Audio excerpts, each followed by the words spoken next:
Welcome back. Aishwarya, last part of the discussion ನಾನು ಅದಕ್ಕೆ ಕೇಳೋದು, ಇಲ್ಲಿವರೆಗೂ ಮೀಸಲಾತಿ ವಿಷಯ ಯಾರಿಗೆ ಪ್ಲಸ್, ಮುಂದಿನ ದಿನಗಳಲ್ಲಿ ಯಾರಿಗೆ ಮೈನಸ್? ನಿಮಗೆ ಗೊತ್ತಿರಬೇಕು, ಈಗಾಗಲೇ ಶ್ರೀಗಳು ಹೇಳ್ದಂಗೆ ಅವ್ರಿಗೆ ಆಶ್ವಾಸನೆ ಇದೆ ಹಿರಿಯ ಉನ್ನತ ಮಟ್ಟದಲ್ಲಿ ಅವರ ಬೇಡಿಕೆಗಳ ಈಡೇರಿಕೆ ಆಗುತ್ತೆ ಅಂತ. ಇದನ್ನ ಗಮನದಲ್ಲಿ ಇಟ್ಕೊಂಡು ತಾವು ಉತ್ತರ ಕೊಡ್ತೀರಿ ಅಂತ ಪ್ಲೀಸ್. ರಾಜಕೀಯ ಪ್ಲಸ್ ಮೈನಸ್ಗಿಂತ ಹೆಚ್ಚಾಗಿ ಇದು ಸಾಮಾಜಿಕ ನ್ಯಾಯದ ವಿಚಾರ. ಆಮೇಲೆ ಛಲವಾದಿ ನಾರಾಯಣ ಸ್ವಾಮಿ ಅವರು ಹಿ ಮೇಡ್ ಅ ಕನ್ಸೆಷನ್. ಏನಂತೀನಿ, ಅವ್ರ ಸ್ವಂತ ಜನಾಂಗಕ್ಕೆ ಮೋಸ ಮತ್ತೆ ಅನ್ಯಾಯವಾಗುವಾಗ ಅದನ್ನ ಸಮರ್ಥಿಸ್ಕೊಳ್ಳೋದು ಒಂದ್ ಬಹಳ ದೊಡ್ಡ ಸ್ಕಿಲ್ ಅನ್ಕೋತೀನಿ. Nikhil very simple. ಇವ್ರಿಗೆ ಗೊತ್ತಿದ್ರೆ ಅವರೇ ಹೇಳಿದ್ರು, ಛಲವಾದಿ ನಾರಾಯಣ ಸ್ವಾಮಿ ಅವರೇ ಹೇಳಿದ್ರು, ಒಂದೇ ದಿವಸದಲ್ಲಿ ಆಗೋಗತ್ತಾ ಅದು ಅಂತ. ಕರೆಕ್ಟ್ ಸರ್, ಒಂದೇ ದಿವಸದಲ್ಲಿ ಆಗೋಗಲ್ಲ. ಸೊ ನೀವು ಡಿಸೆಂಬರ್ 2022 ಮಣ್ಣೆ ಮಾಡಿದಾಗ 3 ತಿಂಗಳು ಏನು ಮಾಡಿಲ್ಲ, ಆಯ್ತು ಸರಿ. ಸೊ ಅದನ್ನ ಅಟ್ಲೀಸ್ಟ್ ಆ ನಿಜನ ಬಿಚ್ಚಿಟ್ಟು ಹೇಳಿ ಜನಕ್ಕೆ, ಇಲ್ಲಪ್ಪ ನಾವಿನ್ನು ಮಣ್ಣೆ ಮಾಡಿಲ್ಲ, ನೀವಿನ್ನು ಸೆಂಟರಿಗೆ ಕಳ್ಸಿಲ್ಲ ಪ್ರಪೋಸಲ್ ಅಂತ. ಆದ್ರೆ ಇದ್ರ ಮೇಲೆ ನೀವು ಪೊಲಿಟಿಕಲ್ ಪಾಯಿಂಟ್ಸ್ ನ ಗೇನ್ ಮಾಡಕ್ ಹೋಗಿ ಪ್ರತಿ ಕಡೆ ಮಾತಾಡ್ತಾ ಇದ್ದೀರಾ, ಇವ್ರಿಗೆ ರಿಸರ್ವೇಶನ್ ಕೊಟ್ವಿ, ಅವ್ರಿಗೆ ರಿಸರ್ವೇಶನ್ ಕೊಟ್ವಿ ಅಂತ. ಆದ್ರೆ ನಿಜಾಂಶ ಇವತ್ ಬಯಲಾಯ್ತು ತಾನೆ. ನಾವ್ ಕೇಳ್ತಾ ಇರೋದಿಷ್ಟೇ, ನೀವು ರಾಜಕೀಯಕ್ಕೋಸ್ಕರ ನೀವು ಬೇರೆ ಬೇರೆ ಸಮಾಜಗಳಿಗೆ ಅನ್ಯಾಯ ಮಾಡ್ತಾ ಇರೋದು ಸರಿಯಲ್ಲ. ಒಂದು. ಎರಡನೇದು, ಜನನೇ ನಿರ್ಧಾರ ಮಾಡ್ತಾರೆ. ಯಾಕಂದ್ರೆ ಒಂದ್ ಕಡೆ ಭ್ರಷ್ಟಾಚಾರ, ಇವಾಗ ಮಂಕ್ ಬೂದಿ ಎರಚ್ತಾ ಇದ್ದೀರಾ. ಇವಾಗ ಮೀಸಲಾತಿ ಬಗ್ಗೆ ಶ್ರೀಗಳು ಏನ್ ಹೇಳಿದ್ರು, ನಮ್ಗೆ ನಂಬಿಕೆ ಇದೆ ಅಂತ. ಆಯ್ತು ಸರ್, ನಂಬಿಕೆ ಇದೆ. ನಾಳೆ ಕ್ಯಾಬಿನೆಟ್ ಮೀಟಿಂಗ್ ಅಲ್ಲಿ ಮಣ್ಣೆ ಮಾಡಿದ್ರೆ 2 ಪಾಸಿಬಿಲಿಟೀಸ್. ಒಂದು ಏನಂತೀನಿ, ಇವಾಗ ನೀತಿ ಸಮಿತಿ ಜಾರಿ ಆದ್ರೆ ಏನು ಆಗಲ್ಲ. ಎರಡನೇದು, ಇಂಟರ್ನಲಿ ರಿಸರ್ವೇಶನ್ ಕೊಟ್ರು ಕೂಡ, ಅಧಿಕಾರ ಇಲ್ಲ ಕೊಡಕ್ಕೆ, ಕೊಟ್ರು ಕೂಡ ಯಾರಾದ್ರೂ ಕೋರ್ಟಿಗೆ ಚಾಲೆಂಜ್ ಮಾಡಿದ್ರೆ ಎಲ್ಲಾ ಮೀಸಲಾತಿಗೂ ವಿತ್ ಹೋಲ್ಡ್ ಆಗೋ ಪಾಸಿಬಿಲಿಟಿ ಇದೆ. ನಾವ್ ಹೇಳ್ತಾ ಇರೋದಿಷ್ಟೇ, ನೀವೇನಾರೋ ಪ್ರಾಮಿಸ್ ಮಾಡಿದ್ರೆ, ನೀವ್ ಭರವಸೆ ನೀಡಿದ್ರೆ, ಅದಕ್ ಪ್ರತಿಯೊಂದು ಏನ್ ಪ್ರಕ್ರಿಯೆ ನೀವ್ ಮಾಡ್ಬೇಕಾಗಿತ್ತು 3 ತಿಂಗಳಲ್ಲಿ ಮಾಡಬಹುದಾಗಿತ್ತು. ನೀವ್ ಅದನ್ ಮಾಡ್ಲಿಲ್ಲ. ಆದ್ರೆ ಚುನಾವಣೆ ಪ್ರಚಾರಕ್ಕೋಸ್ಕರ ಉಪಯೋಗಿಸಿದ್ರಿ. ಇವಾಗ ಏನಂತೀನಿ, ಎಲೆಕ್ಷನ್ ಬರ್ತಾ ಇದೆ. ಸೊ SC/ST ಜನಾಂಗಕ್ಕೂ ನೀವ್ ಅನ್ಯಾಯ ಮಾಡಿದ್ರಿ. ಇವಾಗ ಪಂಚಮಶಾಲಿಗಳಿಗೂ ಒಕ್ಲಿಗರಿಗೂ ಕೂಡ ಅನ್ಯಾಯ ಮಾಡ್ತಾ ಇದ್ದೀರಾ. ನೀವ್ ಬರೀ ಚುನಾವಣೆಗೋಸ್ಕರ ಈ ತರ ಘೋಷಣೆಗಳು ಮಾಡ್ತಾ ಇದ್ದೀರಾ. 15 ಲಕ್ಷ ನನ್ನ ಅಕೌಂಟಿಗೆ ಬಂದಂಗೆ, ಮತ್ತೆ SC/ST ಅವರಿಗೆ 3% 4% ಜಾಸ್ತಿ ರಿಸರ್ವೇಶನ್ ಆದಂಗೆನೆ ನಿಖಿಲ್ ಈ ಸನ್ನಿವೇಶದಲ್ಲಿ ಬಿಜೆಪಿ ಸರ್ಕಾರದವ್ರ ಮಾತು ಕೇಳಿದ್ರೆ. ಛಲವಾದಿ ನಾರಾಯಣ ಸ್ವಾಮಿ ಅವರೇ, ಅಂದ್ರೆ ಇನ್ನು ಡ್ಯಾಮೇಜ್ ಕಂಟ್ರೋಲ್ ಅವಕಾಶ ಇದೆ ಅಂತ ನೋಡಿ. ನಾನು ಒಂದು ಪ್ರಶ್ನೆ ವಿಚಾರವನ್ನು ಹೇಳಿದೆ, ಮೋಸ್ಟ್ಲಿ ಐಶ್ವರ್ಯ ಅವರಿಗೆ ಅರ್ಥ ಆಗ್ಲಿಲ್ಲ ಅಂತ ಕಾಣುತ್ತೆ. ಇದು ಬೋವಿ ಮತ್ತು ಲಂಬಾಣಿಯನ್ನ ಸೇರಿಸಿ 35-40 ವರ್ಷ ಆಗಿತ್ತು. ಅದು 2014ರಲ್ಲಿ ಇದರಲ್ಲಿ ಖರ್ಗೆ ಅವರು ಆಗಿದ್ದಾಗ ಮಾತ್ರನೇ ಅದು ಅವರು ಜಾರಿಗೆ ಕೊಟ್ಟಿದ್ದು. ಆದ್ರೆ 35 ವರ್ಷದಿಂದನೂ ಅವ್ರಿಗೆ ರಿಸರ್ವೇಶನ್ ಸಿಗ್ತಾನೆ ಇತ್ತಲ್ಲ, ಯಾರು ಕೋರ್ಟ್ಗೆ ಹೋಗ್ಲಿಲ್ಲ.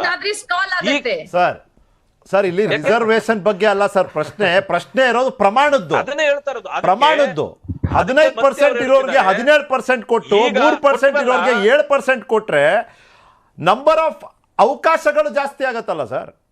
ಅದನ್ನೇ ನಾನು ಹೇಳ್ತಿದ್ದೀನಿ. ಈಗ ರಿಸರ್ವೇಶನ್ ಕಂಟಿನ್ಯೂ ಆಗುತ್ತೆ ಸರ್, ಬಟ್ ಎಷ್ಟು ಜನಕ್ಕೆ ರಿಸರ್ವೇಶನ್ ಈಗಾಗಲೇ ಕೊಡಲಾಗಿದೆ, ನಮಗ್ ಸಿಗ್ತಾ ಇದೆ ಸರ್. ಆದ್ರೆ ಅಲ್ಲ ಸರ್, ಅಂದ್ರೆ 17% ರಿಸರ್ವೇಶನ್ SC ಸಿಗ್ತಾ ಇದೆಯಾ? ಯಾರು ಕೋರ್ಟ್ ಹೋಗಿಲ್ಲ ಸರ್. ಛಲವಾದಿ ಸರ್, 17% ಅಷ್ಟು SC ಗಳಿಗೆ ಸಿಗ್ತಾ ಇದೆಯಾ? 17%. ಹೌದು. ಜಾರಿ ತರೋಕ್ಕಿಂತ ಮುಂಚೆ ಟೈಮ್ ಆಗುತ್ತೆ ಅಂದ್ರೆ ಎಲ್ಲಿ ಸಿಗ್ತಾ ಇದೆ? ಸುಳ್ಳು ಯಾಕೆ ಹೇಳ್ತೀರಾ ಸರ್? ಸುಳ್ಳು ಹೇಳ್ತಾ ಇದ್ದೀರಾ. ಅದು ನವೆಂಬರ್ 1ನೇ ತಾರೀಕಿಂದಲೇ ಜಾರಿಗೆ ಬಂದಾಗಿದೆ. ರಾಮಚಂದ್ರನ್, ಯಾವತ್ತು ಒಂದು ವಾರದಲ್ಲಿ ಕೋಡ್ ಆಫ್ ಕಂಡಕ್ಟ್ ಬರುತ್ತೆ, ಎಲ್ಲಿ ಜಾರಿಗೆ ಬರುತ್ತೆ? ಅಲ್ಲ, ಜನವರಿ 1ನೇ ತಾರೀಕಿಗೆ ಬಂದಿದೆ. ಆರ್ಡರ್ಸ್ ಅಲ್ಲಿ ಇದೆ, ಆದೇಶ ರಿಕ್ರೂಟ್ಮೆಂಟ್ ಗಳೇ ಇಲ್ವಲ್ಲ, ಇನ್ಸ್ಟಿಟ್ಯೂಷನ್ಸ್ ಓಪನ್ ಆಗೋದಿಲ್ಲ ಏಪ್ರಿಲ್ ಆದ ನಂತರ, ಎಲ್ಲ ಸುಳ್ಳಾಗುತ್ತೆ. ಅಂದ್ರೆ ಛಲವಾದಿ ನಾರಾಯಣ ಸ್ವಾಮಿ ಅವರೇ, ನಮಗೆ ಅಲ್ಲ, ಒಂದ್ ನಿಮಿಷ ಐಶ್ವರ್ಯ, ಛಲವಾದಿ ನಾರಾಯಣ ಸ್ವಾಮಿ ಅವರೇ, ನಮಗೆ ನಮ್ಮ ವೀಕ್ಷಕರಿಗೆ ಅರ್ಥ ಆಗುವಂತೆ, ಈಗ 17% SC ಸಮುದಾಯಕ್ಕೆ ರಿಸರ್ವೇಶನ್ ಸಿಗ್ತಿದೆ, ಅದೇ ರೀತಿ ST ಸಮುದಾಯಕ್ಕೆ 7% ಸಿಗ್ತಿದೆ. Is that right? ಸಿಗ್ತಿದೆ, ರಾಜ್ಯ ಮಟ್ಟದಲ್ಲಿ ಈ ಪ್ರಮಾಣದಲ್ಲಿ ಸಿಗ್ತಿದೆ. ನಿಮಗೆ ಬೇಕಾದ್ರೆ ನಾನು ಇದನ್ನು ಕಳಿಸ್ತೇನೆ. ಆದೇಶ ಬಂದಿರತಕ್ಕಂಥದ್ದು ಯಾವತ್ತು ಅಂಕಿತ ಬಿತ್ತು ಗವರ್ನರ್ದು, ಆವತ್ತಿಂದ ಬಂದಿದೆ. ಆಯ್ತು. ಪ್ರಶ್ನೆ ಇರೋದೇನಂದ್ರೆ, ಅಲ್ಲ ನಾನ್ ಪ್ರಶ್ನೆ ಕೇಳ್ತೀನಿ ಸರ್. ಎರಡನೇದು, ನೀವು 50% ಕ್ಯಾಪ್ ಅನ್ನ ಮೀರ್ಲಾರ್ದೆ ಈ 6% ನ ಹೆಂಗ್ ಆಡ್ ಮಾಡ್ತೀರಿ? ನೋಡಿ, ಕಾನೂನು ಸಿಂಧುತ್ವ ಈ ಸರ್ಕಾರಕ್ಕೆ ಕೊಡ್ಲಿಕ್ಕೆ, ನೋಡಿ ಈ ಸರ್ಕಾರ ಕೊಟ್ಟಿದೆ. ಅದನ್ನೇನೆ ದೇವರಾಜ್ ಅವರು ಹೇಳಿದ್ರು, ಕೋರ್ಟ್ಗೆ ಹೋದ್ರೆ ಬಿದ್ದೋಗುತ್ತೆ ಅಂತ. ಅಂದ್ರೆ ಏನಾಗಲ್ಲ ಅಂದ್ರೆ ಕೋರ್ಟ್ ಹೋಗಿಲ್ಲ, ಅದು ಜಾರಿಯಲ್ಲಿದೆ, ಹೇಳಿ ಸರ್. ಇಲ್ಲಿ ಅಣ್ಣ ನಾರಾಯಣ ಸ್ವಾಮಿ ಅಣ್ಣವ್ರಿಗೆ ಒಂದು ಪ್ರಶ್ನೆ. ನಾನು ಇವತ್ತು ನಿಮಗೆ ಗೊತ್ತಿದೆ, ದೇಶದಲ್ಲಿ ಇವತ್ತಿನ ದಿವಸ ಪ್ರತಿಯೊಂದು ರಿಸರ್ವೇಷನ್ ಸಹ ಕಾನ್ಸ್ಟಿಟ್ಯೂಷನ್ ಬೆಂಚಲ್ಲಿ ಇವತ್ತಿನ ದಿವಸ ಇರುವಂಥದ್ದು, ಇನ್ಕ್ಲೂಡಿಂಗ್ ತಮಿಳುನಾಡು ಸಹ ಇದೆ. ಇದು ರಾಜ್ಯ ಆಡಳಿತವನ್ನು ಮಾಡ್ತಿರ್ತಕ್ಕಂಥ ಪ್ರಭುತ್ವದಲ್ಲಿರ್ತಕ್ಕಂಥ BJP ಗೊತ್ತಿದೆ. ಈ ರಿವ್ಯೂ ಪಿಟಿಷನ್ ಫೈನಲೈಸ್ ಆಗೋವರೆಗೂ ತಾಳ್ಮೆಯಿಂದ ಇದ್ದು ಸಮಗ್ರವಾದ ಅಧ್ಯಯನವನ್ನು ಈ ದೇಶದಲ್ಲಿ ಮತ್ತು ರಾಜ್ಯಗಳಲ್ಲಿ ಮಾಡಿದ್ದಿದ್ರೆ ಒಂದು ಶಾಶ್ವತವಾದಂಥ ಯಾವುದೇ ರೀತಿಯ ಕಾನೂನು ತೊಡಕಿಲ್ಲದೆ ಹಾಗೆ ನಾವು ರಿಸರ್ವೇಷನ್ಸ್ ಕೊಡ್ಬೋದಾಗಿತ್ತು. ಈಗ ಹೇಗೆ ಮಾಡಿದ್ದಾರೆ, ಚುನಾವಣೆ ಎದುರಿಸಬೇಕು, ನಾವು ಕೊಟ್ಟಿದ್ದೇವ್ರಿ, ಆಕಸ್ಮಿಕವಾಗಿ ಅದನ್ನು ಪ್ರಶ್ನೆ ಮಾಡಿ ಹೋದವರು ಅವರು ರಾಜಕೀಯ ಹಿನ್ನಡೆ ಅವರು ಅನುಭವಿಸ್ತಾರೆ. ಈ ರೀತಿಯ ಸಂದಿಗ್ಧವನ್ನು ತಂದಿಟ್ಬಿಟ್ಟು ಏನೋ ಲಾಭ ಮಾಡ್ಕೊಳ್ಳಿ ಕೊಟ್ಟಂಥ ಒಂದು ತರಾತುರಿಯ ಕೆಲಸ ಅಷ್ಟೇ ಇದು. ಈಗ ಪಂಚಮಶಾಲೆಗಳಿಗೆ ಒಕ್ಕಲಿಗರ ವಿಷಯದಲ್ಲಿ ಬರೋಣ, ಎಷ್ಟರ ಮಟ್ಟಿಗೆ ಇದನ್ನು ಗೊಂದಲ ಮಾಡಿಟ್ರು ಇವತ್ತು. ಈಗ ಪಂಚಮಶಾಲೆಗಳ ವಿಷಯದಲ್ಲಿ ಕೋರ್ಟ್ಗೆ ಹೋಗುವಂಥ ಅವಕಾಶ ಯಾರು ಮಾಡಿಕೊಟ್ಟಿದ್ದು?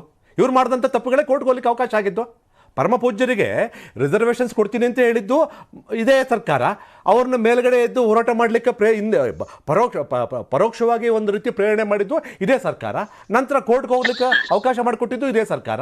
ಅಂದರೆ ನಾನು ಅದಕ್ಕೆ ಹೇಳಿದ್ದು, BJP ಸರ್ಕಾರ ಯಾವುದೇ ಕಾರಣಕ್ಕೂ ಮೀಸಲಾತಿ ವಿಷಯದಲ್ಲಿ ಮೂಗುಗಾರು ತುಪ್ಪ ಬೆಳೆದಿದ್ರೆ ನಾವು ವಾಸನೆ ಯಾರು ನೋಡಿಬೋದಾಯಿತು, ಹಣೆಗೆ ತುಪ್ಪ ಸವರ್ಬಿಟ್ಟು ಕೂರಿಸ್ಬಿಡ್ತಾರೆ ಇವತ್ತು. ಅಲ್ಲ, ಶ್ರೀಗಳಿಗೆ ಈ ರೀತಿಯ ಪ್ರಶ್ನೆಗಳು ಕಾಡ್ತಿವ್ಯಾ ಅನ್ನೋದು ನನ್ನ ಪ್ರಶ್ನೆ. ಒಂದು, ಈಗ 3B ಇಂದ 2Aಗೆ ಶಿಫ್ಟ್ ಮಾಡಿಬಿಟ್ರೆ 2Aನಲ್ಲಿ ಇರುವಂಥ 100ಕ್ಕೂ ಹೆಚ್ಚು ಸಮುದಾಯಗಳು, ಅವುಗಳಿಗೆ ಒಂದು ಜನಸಂಖ್ಯೆಯಲ್ಲಿ ಪ್ರಾಬಲ್ಯತೆ ಇರುವಂಥ ಒಂದು ಸಮುದಾಯದ ಸೇರ್ಪಡೆಯಿಂದ ವಂಚನೆ ಆಗ್ಬೋದಾ? ಸರಿ, ವಂಚನೆ ಆಗೋದಿಲ್ಲ. ಹೇಗೆ ವಂಚನೆ ಆಗೋದಿಲ್ಲ? ನಿರ್ದಿಷ್ಟವಾಗಿ ಯಾವ್ಯಾವ ಸಮುದಾಯಕ್ಕೆ ಎಷ್ಟು ಅಂತ ಹೇಳಬೇಕು. ಅಂದರೆ ಏನು? ಒಳ ಮೀಸಲಾತಿ. ಸದಾಶಿವ ಕಮಿಷನ್ ವರದಿ ಜಾರಿಯಲ್ಲಿದೆಯಾ? ಇಲ್ಲ. ನೀವು ಅಲ್ಲಿಂದ 3B ಇಂದ ತಗೊಂಡ್ಬರ್ತೀರಾ ಆ 4-5% ಇಲ್ಲಿಗೆ, ಅದು ತರ್ತಾ ಇಲ್ಲ. ಪ್ರತ್ಯೇಕ ಪ್ರವರ್ಗ ಸ್ಥಾಪನೆ ಮಾಡೋದಕ್ಕೆ ಅವಕಾಶ ಇದೆಯಾ? ಇದೆ. ಯಾವ ಸನ್ನಿವೇಶದಲ್ಲಿ, ಯಾವ ಸಂದರ್ಭದಲ್ಲಿ? ಅದು ಪೂರ್ಣ ವರದಿ ಬಂದಾಗ.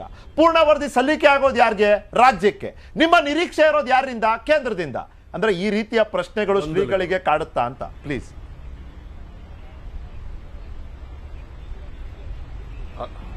ಹಲೋ, ಹೇಳಿ ಶ್ರೀಗಳೇ, ಕೇಳ್ತಿದೆ, ಹೇಳಿ. ಕೇಳುತ್ತಲ್ಲ. ನಮ್ಮ ದೇವರಾಜ್ ಅವರು ಒಂದು ವಿಚಾರ ಪ್ರಸ್ತಾಪ ಮಾಡಿದರು, ಹೇಳಿದಾಗೆ ಏನು ಹೈಕೋರ್ಟು ಸ್ಟೇ ತರುವಂಥ ವಿಚಾರದಲ್ಲಿ ಎರಡು ರಾಷ್ಟ್ರೀಯ ಪಕ್ಷಗಳಿರ್ತಕ್ಕಂಥ ಪ್ರಮುಖ ವ್ಯಕ್ತಿಗಳು ಪರೋಕ್ಷವಾಗಿ ಅದನ್ನು ಪ್ರಯತ್ನ ಮಾಡಿದ್ದಾರೆ ಅಂತೇಳಿ ನನಗೆ ಆಮೇಲೆ ಗೊತ್ತಾಯಿತು.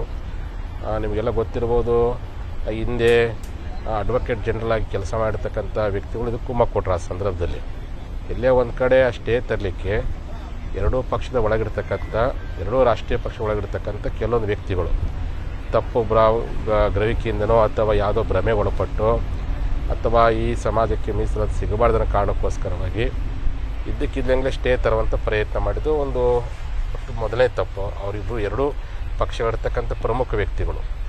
ಅದು ನಾನು ಸಂದರ್ಭ ಬಂದಾಗ ಬಹಿರಂಗಗೊಳಿಸ್ತೀನಿ. ಅದರ ಜೊತೆಯಲ್ಲಿ ಆ ಸಂದರ್ಭದಲ್ಲಿ ಅವರೇನೋ ಅರ್ಜಿ ಹಾಕಿದಾಗ ನಮ್ಮ ಕರ್ನಾಟಕ ಸರ್ಕಾರದ ಅಡ್ವೊಕೇಟ್ ಜನರಲ್ ಅವರು ಭಾಳಷ್ಟು ಉದ್ದೇಶಪೂರ್ವಕವಾಗಿಯೇ ಅದಕ್ಕೆ ಉತ್ತರ ಕೊಟ್ಟು ಡಿಲೇ ಮಾಡಿದರು. ರಾಜ್ಯ ಸರ್ಕಾರ ಗಮನಕ್ಕೂ ತರಲಿಲ್ಲ, ನಮ್ಮ ಗಮನಕ್ಕೂ ತರೋಕ್ಕೂ ಪ್ರಯತ್ನ ಮಾಡಿಲ್ಲ. ನಿಮಗೆ ಹಿಂಗೆ ರಿಟ್ ಹಾಕಿದ್ದಾರೆ ಸ್ವಾಮೀಜಿ, ಸ್ವಲ್ಪ ನೀವು ಅದಕ್ಕೆ ಏನು ವಕಾಲತ್ತು ಹಾಕ್ಬೇಕು ಅನ್ನೋದನ್ನು ಹೇಳೋ ಪ್ರಯತ್ನ ಮಾಡಿಲ್ಲ. ಯಾವಾಗ ಮಾಧ್ಯಮದಲ್ಲಿ ಬಂದಮೇಲೆ ನಮಗೆ ಗೊತ್ತಾಯಿತು, 3 ದಿನಗಳ ಆಧಾರ ನಂತರ ಮಾಡಿದರು. ಅಂದರೆ ಎಲ್ಲೇ ಒಂದು ಕಡೆ ಈ ವಿಚಾರದಲ್ಲಿ ಪಕ್ಷಾತೀತವಾಗಿ ಕೆಲ ವ್ಯಕ್ತಿಗಳು ಸ್ಟೇ ತರಲಿಕ್ಕೆ ಒಂದು ದೊಡ್ಡ ಷಡ್ಯಂತ್ರ ಮಾಡಿದೆ ಅನ್ನುವಂಥ ಅನುಮಾನ ಸಹ ವ್ಯಕ್ತವಾಗ್ತಾಯಿದೆ. ಅದು ಜನ ಗಮನಿಸಿ ನೋಡ್ತಾ ಇದ್ದಾರೆ. ಆ ಹಿನ್ನೆಲೆ ಒಳಗೆ ಇಷ್ಟೆಲ್ಲ ಗೊಂದಲಗಳು ಇದ್ದಾಗೂ ಸಹ ಏನು ಸರ್ಕಾರ, ನಾನು ಹೇಳಿದ್ದೀನಿ, 2A ಮೀಸಲಾತಿ ಒಳಗಿರ್ತಕ್ಕಂಥ 102 ಸಮಾಜಕ್ಕೆ ಅನ್ಯಾಯವಾಗದ ರೀತಿಯಲ್ಲಿ ಅಲ್ಲಿ ಸಿಗುವಂಥ ಸಮಾನವಾಗಿರ್ತಕ್ಕಂಥ ಸೌಲಭ್ಯಗಳನ್ನು, ಸಮಾನವಾಗಿರ್ತಕ್ಕಂಥ ಸವಲತ್ತು ಒಳಗೊಂಡಂಥ ಯಾವುದೇ ನೀವು ಅದು ಯಾವುದೇ ಹೆಸರಿನ, ಅದು 2B ಇರಲಿ, C ಇರಲಿ, D ಇರಲಿ, ಯಾವುದೇ ಇರಲಿ, ಸಮಾನವಾಗಿರ್ತಕ್ಕಂಥ ಸೌಲಭ್ಯ ಒಳಗೊಂಡಂಥ ಯಾವುದೇ ನೀವು ಗ್ರೂಪ್ಗಳನ್ನು ಕೊಟ್ಟರೂ ಸಹ ಸಮುದಾಯ ಅದನ್ನು ಸ್ವೀಕಾರ ಮಾಡುತ್ತೆ ಅನ್ನೋಂಥ ವಿಚಾರವನ್ನು ನಾನು ಹೇಳಕ್ಕೆ ಇಚ್ಛೆಪಡ್ತೀನಿ. ಭಾಳ ಸಂದರ್ಭದಲ್ಲಿ ಇಲ್ಲ ಅವ್ರ ಸಮುದಾಯಕ್ಕೆ ತೊಂದರೆ ಆಗುತ್ತೆ, ಅನ್ಯವಾಗುತ್ತೆ ಅಂತೇಳಿ ವಿನಾಕಾರಣ ನಮ್ಮಿಂದ ಆ ಸಮಾಜಗಳಿಗೆ ತೊಂದರೆ ಆಗೋದು ಬೇಡ. ನಾವಲ್ಲಿ ಹೋಗೋ ಉದ್ದೇಶ ನಮಗೆ ಅವ್ರಿಗೆ ತೊಂದರೆ ಮಾಡ್ಕೋಸೋ ಉದ್ದೇಶ ಹೋಗ್ತಾ ಇಲ್ಲ. 3B ಇರತಕ್ಕಂಥ ನಮಗೆ ಮೀಸಲಾತಿಯ ಪ್ರಮಾಣ ಕಡಿಮೆ ಇದೆ, ನಮಗೆ ಹೆಚ್ಚಿನ ಪ್ರಮಾಣ ಕೊಡ್ರಿ ಅಂತ ಕೇಳಕತ್ತೀವಿ. ಅದನ್ನು ಟೆಕ್ನಿಕಲಿ ಆಗಿ ಮತ್ತು ಸಂವಿಧಾನಾತ್ಮಕವಾಗಿ ಸರ್ಕಾರ ಯಾವ ರೀತಿ ಕೊಡುತ್ತೆ, ನಮಗೆ ಅವ್ರಿಗೆ ತೊಂದರೆ ಆಗೋ ರೀತಿಯಲ್ಲಿ ನಮ್ಮ ಹಕ್ಕುಗಳನ್ನು ಈಡೇರಿಸಿದಲ್ಲಿ ಯಾವ ಪ್ರಯತ್ನ ಮಾಡ್ತೀವಿ ಅನ್ನೋದ್ರ ಬಗ್ಗೆ ಸಹ ಸರ್ಕಾರದ ನಿಲುವನ್ನು Right. ಕಾದು ನೋಡೋ ಪ್ರಯತ್ನ ಮಾಡ್ತಿದ್ದಾರೆ. ರೈಟ್, ನಾರಾಯಣ ಸ್ವಾಮಿ ಅವರೇ, ಲಾಸ್ಟ್ ವರ್ಡ್ ನಿಮಗೆ. ಒಂದು ಸೊಲ್ಯೂಷನ್ ಇದೆ ಸರ್ ಇದಕ್ಕೆ. 30 ಸೆಕೆಂಡ್ಸ್. ಓಕೆ, ಇದಕ್ಕೆ ಒಂದು ಸೊಲ್ಯೂಷನ್ ಇದೆ. ನಾನು ಈಗಾಗಲೇ ಮೊನ್ನೆ ತಾನೇ ತಮ್ಮ ಚಾನಲಲ್ಲೇ ಇದ್ರ ಬಗ್ಗೆ ಮಾತನಾಡಿದ್ವಿ. ಕರ್ನಾಟಕ ರಾಜ್ಯಕ್ಕೆ ಕೇಂದ್ರ ಸರ್ಕಾರದ ಉದ್ಯಮಗಳಲ್ಲಿರ್ತಕ್ಕಂಥ ಉದ್ಯೋಗಗಳು ನಮಗೆ ಕೊಡಿಸ್ಬಿಟ್ರೆ ಬಹುಶಃ ಪರಮಪೂಜ್ಯರ ಆಸೆ, ಪರಮಪೂಜ್ಯರು ಕೇಳ್ತಿರ್ತಕ್ಕಂಥದ್ದು ಉದ್ಯೋಗದಲ್ಲಿ ಮತ್ತು ಶಿಕ್ಷಣದಲ್ಲಿ. ನಮಗೆ ಇದೊಂದು ಏನು ಕೇಂದ್ರ ಹೇಗಿರೋ ಡಬಲ್ ಇಂಜಿನ್ ಸರ್ಕಾರ ಇದು. ನಮ್ಮ ಕೇಂದ್ರ ಸರ್ಕಾರದಿಂದ ಇವತ್ತು ನಮ್ಮ ರಾಜ್ಯದ ಮಕ್ಕಳು ಕೇವಲ 43-47% ಇದ್ದೀವಿ. ಇವತ್ತು ನಮಗೇನು ನಮ್ಮ ಉದ್ಯೋಗಗಳಲ್ಲಿ ಉದ್ಯೋಗ ಸಿಗಬೇಕು, ಶಿಕ್ಷಣ ಸಂಸ್ಥೆಗಳಲ್ಲಿ ಶಿಕ್ಷಣ ಸಿಗಬೇಕು. ನಮ್ಮ ರಾಜ್ಯದ ಮಕ್ಕಳಿಗೆ ಡಬಲ್ ಇಂಜಿನ್ ಸರ್ಕಾರ ಕೊಡಿಸ್ಬಿಡ್ಲಿ. ಇವತ್ತು ನಾವು ಮೀಸಲಾತಿನೇ ಕೇಳಲ್ಲ. ರೈಟ್, ರಾಜ್ಯಕ್ಕೆ ಬೇಕಾಗೇ ಇಲ್ಲ, ಯಾರಿಗೂ ಬೇಕಾಗಿದ್ದಿಲ್ಲ. ಉದ್ಯೋಗದ ಸೃಷ್ಟಿ ಅಷ್ಟೊಂದು ಅವಕಾಶ ಇದೆ. ಚಲವಾದಿ ನಾರಾಯಣ ಸ್ವಾಮಿ ಅವರೇ, ಸರ್ ಕೊನೆ ಮಾತು ನಿಮಗೆ ಕೇಳ್ತಿದ್ದೀನಿ. ಯಾವ ರೀತಿ ಆಶ್ವಾಸನೆ ಮೂಡಿಸ್ತೀರಿ? ಒಂದು ರೀತಿನಲ್ಲಿ ಅವಿಶ್ವಾಸದ ವಾತಾವರಣ ಇದೆಯಾ ಅನ್ನೋ ಪ್ರಶ್ನೆ ಕೂಡ. ನೋಡಿ, ನೀವು ಮೊದಲೇ ಪ್ರಾರಂಭದಲ್ಲೇ ತಾವು ಹೇಳಿದಿರಿ, ಈ ಮೀಸಲಾತಿ ಅಂತಕ್ಕಂಥದ್ದೇ ಒಂದು ಪಂಡಾರ ಬಾಕ್ಸ್. ಇದು ಒಂದು ಕಡೆಗೆ ಕೈ ಇಟ್ರೆ ಮತ್ತೊಂದು ಕಡೆಗೆ ಎಫೆಕ್ಟ್ ಅದ್ರದ್ದು ಇದ್ದೇ ಇದೆ. ಒಂದು ಸಾರಿ ಓಪನ್ ಮಾಡೋಕ್ಕಿಂತ ಮೊದಲು ನಿಮಗೆ ಗೊತ್ತಿರಬೇಕಾಗಿತ್ತಲ್ಲ. ಎಲ್ಲ ಸಮುದಾಯಗಳು ಎದ್ದು ಕೂತ್ಕೊಳ್ತವೆ. ಅಂದ್ರೆ ನಮಗ್ ಗೊತ್ತಿದೆ ಸುಮ್ಮನೆ ಇರ್ಬೇಕು ಅಂತಂದ್ರೆ ಅಂದ್ರೆ ಡಿಮ್ಯಾಂಡ್ ಇಲ್ವಾ? ಅವರ ಇದನ್ನ ನಾವು ಪರಿಹಾರ ಮಾಡ್ಬೇಕಲ್ವಾ? ಪೂರ್ಣ ವರದಿ ಬರೋವರೆಗೂ ಕಾಯ್ಬೇಕಾಗಿತ್ತು. ನಿಮ್ಮದೇ ಸರ್ಕಾರ ಇರ್ಬೋದು, ಚುನಾವಣೆಯಲ್ಲಿ ಯಾಕೆ ಮಾಡ್ಬೇಕಾಯ್ತು? ಪೂರ್ಣ ವರದಿ ಬರೋವರೆಗೂ ಕಾಯ್ಬೋದಾಗಿತ್ತು. ಕೇಳಿ, ಇದೇ ಸ್ಥಾನದಲ್ಲಿ ನೀವಿದ್ರು ಇದಕ್ಕೆ ಉತ್ತರ ಕೊಡಕ್ ನಿಮಗ್ ಕಷ್ಟ ಇತ್ತು. ನಾವು ಅದನ್ನ ತಪ್ಪೇ ಮಾಡ್ತಿರ್ಲಿಲ್ಲ ಬಿಡಿ. ಅಲ್ಲ, ನೀವು ಮಾಡಿ ತಪ್ಪೇ ಮಾಡ್ತಿರ್ಲಿಲ್ಲ. ನಾವು ನಾನು ಹೇಳ್ತೇನೆ, ಯಾರನ್ನೂ ಕೂಡ ದೂರ ಇಡಬೇಕು ಅಂತಕ್ಕಂಥದ್ದು ಸರ್ಕಾರಗಳ ಉದ್ದೇಶ ಅಲ್ಲ. ಇದು ಪ್ರಜಾಪ್ರಭುತ್ವ ವ್ಯವಸ್ಥೆ. ಸರ್ವರಿಗೂ ಕೂಡ ಇದರಲ್ಲಿ ಹಕ್ಕಿದೆ ಕೇಳ್ತಕ್ಕಂಥದ್ದು. ಆದ್ರೆ ಅದಕ್ಕೊಂದು ಪ್ರೊಸೀಜರ್ ಇದೆ. ಅವರ ಹಕ್ಕುಗಳನ್ನ ಪರಿಶೀಲನೆ ಮಾಡಬೇಕು. ಇವತ್ತೇ ಆಗ್ಬೇಕು, ನಾಳೆನೇ ಆಗ್ಬೇಕು, ಇದು ಅಲ್ಲ. ಐಶ್ವರ್ಯ 30 ಸೆಕೆಂಡ್ಸ್. ಐಶ್ವರ್ಯ 30 ಸೆಕೆಂಡ್ಸ್ ಓನ್ಲಿ. ಹೇಳಿ ಐಶ್ವರ್ಯ 30 ಸೆಕೆಂಡ್ಸ್, ಲಾಸ್ಟ್ 30 ಸೆಕೆಂಡ್ಸ್. ನಿಖಿಲ್ ಅವರೇ, ಚಲವಾದಿ ನಾರಾಯಣ ಸ್ವಾಮಿ ಅವ್ರು ಇವತ್ತು ಹೇಳಿದ್ನ ಆ ಕ್ಲಿಪ್ ನ ತಗೊಂಡು ಎಲ್ಲಾ ಕಡೆ ಬಿಜೆಪಿ ರ್ಯಾಲಿಗಳಲ್ಲಿ ಹಾಕಿದ್ರೆ ಅಟ್ಲೀಸ್ಟ್ ಅವಾಗಾದ್ರೂ ನಿಜ ಹೇಳ್ತಾ ಇದಾರೆ ಅಂತ ಜನಕ್ಕೆ ಗೊತ್ತಾಗತ್ತೆ. ಚಲವಾದಿ ನಾರಾಯಣ ಸ್ವಾಮಿ ಅವ್ರು ಹೇಳ್ತಾರೆ, ನಾವು ಕೂಡ ಅದೇ ಹೇಳ್ತಾ ಇರೋದು. ನೀವಂತ ಇರೋದು ಸಂವಿಧಾನಬದ್ಧವಾಗಿ ನಾವು ಎಲ್ಲಾರ್ಗು ಹಕ್ಕುಗಳು ನೀಡ್ಬೇಕು ಅಂತ ಆದಾಗ ಟೈಮ್ ಬೇಕಿದ್ದಾಗ ನಿಮ್ಗೂ ಗೊತ್ತು ನಮ್ಗೂ ಗೊತ್ತು. ನೀವ್ ಯಾಕೆ ಎಲ್ಲಾರ್ಗು ಘೋಷಣೆ ಮಾಡ್ತಾ ಇದೀರಾ ಕೊಟ್ಬಿಟ್ವಿ ಮೀಸಲಾತಿ ಅಂತ? ನಾವ್ ಅಂತ ಇರೋದಷ್ಟೇ. ಚಲವಾದಿ ನಾರಾಯಣ ಸ್ವಾಮಿ ಅವ್ರು ಕೊನೆಗೂ ನಿಜ ಹೇಳಿದ್ರಲ್ಲ ಇಲ್ಲಿ ಮುಂದೆ ಬಹಿರಂಗ ಆಯ್ತಲ್ಲ, ಕೊಡಕ್ಕೆ ಕಷ್ಟ ಇದೆ, ಕೊಡಕ್ ಟೈಮ್ ಆಗತ್ತೆ. ಡಿಕ್ಲೇರ್ ಮಾಡಿದ್ರಿ ಸರ್, ನಿಮಗೆ ಐಶ್ವರ್ಯ ಪ್ರಶ್ನೆ ಇರೋದು, ಐಶ್ವರ್ಯ ಮತ್ತೆ ಚಲವಾದಿ ನಾರಾಯಣ ಸ್ವಾಮಿ ಅವರೇ, ಸರ್ಕಾರ ಸಾಹಸ ಏನೋ ತೋರಿಸ್ಬಿಡ್ತು, ಆದ್ರೆ ಅನುಭವದ ಕೊರತೆ ಆಯ್ತಾ ಈ ಸಾಹಸದ ಜೊತೆ? ಅನುಭವ ಇದೆಯಲ್ಲ, ಗೊತ್ತಿತ್ತಲ್ಲ. ಇಲ್ಲಿ ನೋಡಿ, ಚಲವಾದಿ ಅವರೇ ಹೇಳ್ತಿದ್ದಾರೆ, ಪ್ರಕ್ರಿಯೆ ಇದೆ, ಸಮಯ ಹಿಡಿಯುತ್ತೆ. ಆದ್ರೆ ಸಾಹಸಕ್ಕೆ ಅನುಭವ ಬೇಕಾಗಿಲ್ಲ. ಸಾಹಸ ತೋರಿಸಿದ್ದಾಯ್ತು, ಈಗ ಅನುಭವ ತೋರಿಸೋ ಸಂದರ್ಭ. ಈ ಸಾಹಸ, ಅನುಭವ ಯಾವ ರೀತಿ ಅದು ಒಂದಕ್ಕೊಂದು ಸೇರ್ಕೊಂಡು ಯಾವ ವರ್ಗಗಳಿಗೆ, ಸಮುದಾಯಗಳಿಗೆ ಸಹಾಯಕ ಆಗುತ್ತೆ ಅನ್ನೋದು ಕಾದ್ ನೋಡ್ಬೇಕಿದೆ. ನಂತರ ಸಮಯ ಇದ್ದಿದ್ದಷ್ಟೇ. ಐಶ್ವರ್ಯ, ಧನ್ಯವಾದ ನಿಮ್ಮ ಸಮಯಕ್ಕಾಗಿ. ಬಸವಜಯ ಮೃತ್ಯುಂಜಯ ಶ್ರೀಗಳೇ, ಥ್ಯಾಂಕ್ ಯು, ಧನ್ಯವಾದ ನಿಮ್ಮ ಸಮಯಕ್ಕಾಗಿ. ಚಲವಾದಿ ನಾರಾಯಣ ಸ್ವಾಮಿ ಅವರೇ ಥ್ಯಾಂಕ್ ಯು. ದೇವರಾಜ್ ಅವರೇ ಧನ್ಯವಾದ. ಇದಾಗಿತ್ತು ಇವತ್ತಿನ ಚರ್ಚೆಯ ವಿಷಯ. To the point. ನೋಡ್ತೀರಿ ನ್ಯೂಸ್ 18. ಜಾಲ ನಮ್ಮದು, ಬಲ ನಿಮ್ಮದು.